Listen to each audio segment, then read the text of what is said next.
और अगर हम दामोदर यादव की बात करें तो अक्सर उनके भाषणों में कांग्रेस पार्टी को घेरने वाले बयान नजर आते जी। हैं। लेकिन बीजेपी के खिलाफ या नरोत्तम मिश्रा के खिलाफ या आशुतोष तिवारी के खिलाफ अक्सर दामोदर यादव को बोलते जी। हुए नहीं सुना गया है।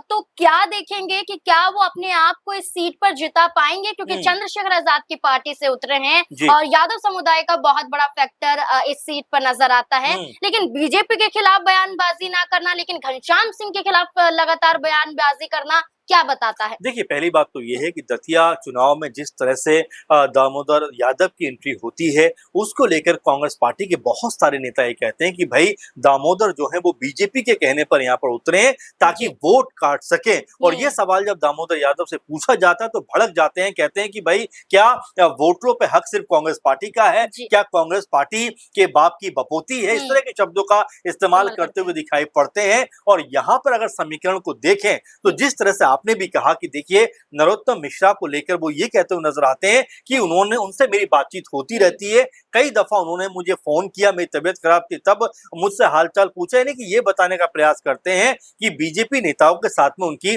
अच्छी उठक बैठक है। अब ऐसे में जो सवाल खड़े होते हैं कि क्या वो वाकई में यहाँ पर जो है वोट काटने के लिए खड़े हुए हैं, क्योंकि कांग्रेस पार्टी के कुछ नेता यहाँ तक कहते हैं कि वो बीजेपी की बी टीम बनकर यहाँ पर उतरे हैं, यानी वोट काट कर फायदा बीजेपी को पहुंचाना हुँ। चाहते हैं। क्योंकि आप देखिए दतिया के हुँ। ऊपर अगर हम वोटों को देखें, समीकरण जी। साधने का प्रयास करें हुँ। तो पता चलता है कि लगभग हुँ। लगभग 15% हुँ। यहाँ पर दलित समुदाय के जो वोटर हैं वो आते हैं, हुँ।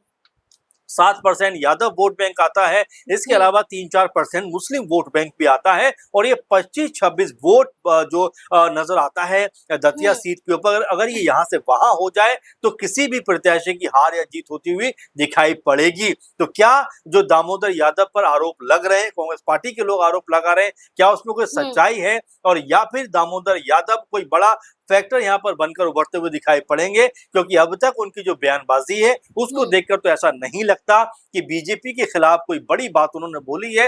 वो कांग्रेस पार्टी पे ही हमलावर लगातार